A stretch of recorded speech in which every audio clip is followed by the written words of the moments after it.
دوستو جب ہم کوئی کاروباری لین دین کرتے ہیں کیا ہم فوراً بغیر جانچ پڑتال کے بغیر گفت و شنید کے بغیر بزنس پرسن جس کے ساتھ ڈیل کرنے جا رہے ہیں ملے ہوئے پیسہ دے دیتے ہیں؟ نہیں نا. اسی طریقے سے freelancing is no exception as well. Virtual کام ہو رہا ہے بٹ بزنس نارمس تو وہی ہیں کہ اگر آپ ان پرسن میٹنگ میں when you are doing a business deal, you interact, you shake hands, you talk about the business, you decide what is in the timeline اور وہ سب چیزیں آپ طے کر لیتے ہیں. اسی طریقے سے فری لینسنگ میں بھی ایسا ہی ہوتا ہے. اب فری لینسنگ میں کیسے ہوتا ہے آئیے تھوڑا سا ڈسکس کرتے ہیں.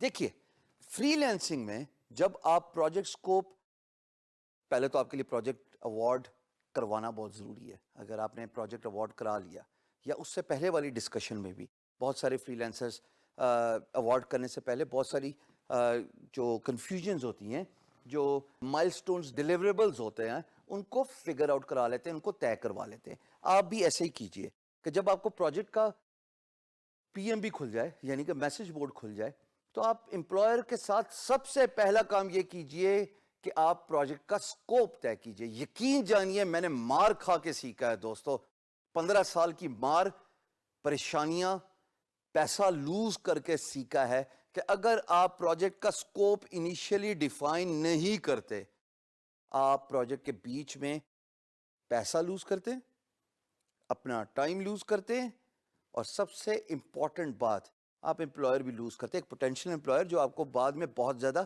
کام دے سکتا تھا. لیکن چونکہ آپ نے طے ہی نہیں کیا، معاملات ہی نہیں طے کیے، ڈیلیوریبلز طے نہیں کیے، مائل سٹونز نہیں طے کیے، ایکسپیکٹیشنز نہیں طے کی، نقصان کیا ہوا؟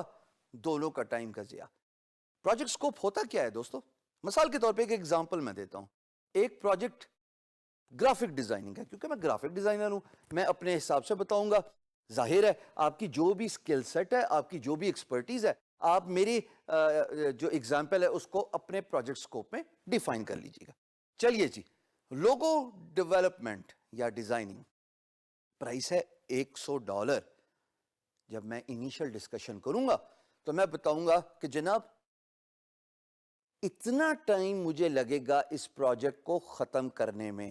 سو the first and the foremost important thing is time it will take to complete the assignment. That is the first thing I need to decide with my employer. اگر میرے امپلائر کو ایک چیز 3 دن میں چاہیے اور میں ایزیومنگلی یہ تھاٹ پروسیس لے کے چل رہا ہوں خواتین و حضرات کہ یہ کام تو جناب 1 ہفتے میں ہی ختم ہوگا، کیونکہ میں نے پچھلی اسائنمنٹ بھی لوگوں کی 1 ہفتے میں ختم کی تھی. That is where the expectations are not meat.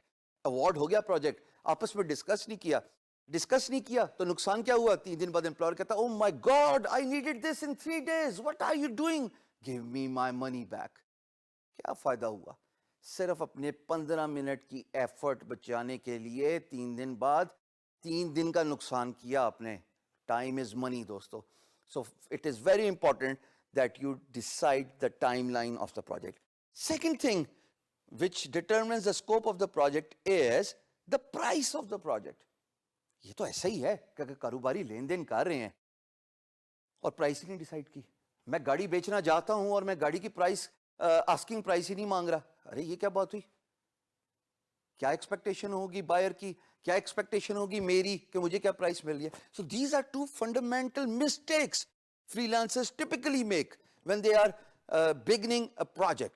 Scope determine کیجئے پروجیکٹ کے سٹارٹ پہ، چاہے 1 ہفتہ لگ جائے اسکوپ کی ڈٹرمینیشن میں. این ممکن ہے امپلائر وہ پرائس آپ کو دینے کے لیے تیار نہ ہو. اپنے رائٹ کے لیے فائٹ کیجئے، اپنی ویلیو پروپوزیشن اپنے امپلائر کو دیجئے، بتائیے کہ آپ کی کیا ورتھ ہے، بتائیے آپ کا پورٹ فولیو بول رہا ہے آپ کے اس پرائس کو ایگزیکٹلی ڈٹرمن کرنے میں، اس پرائس کو جسٹیفائی کرنے میں. So this is very important to decide the project scope in the very beginning of the project in order to avoid any pain down the road.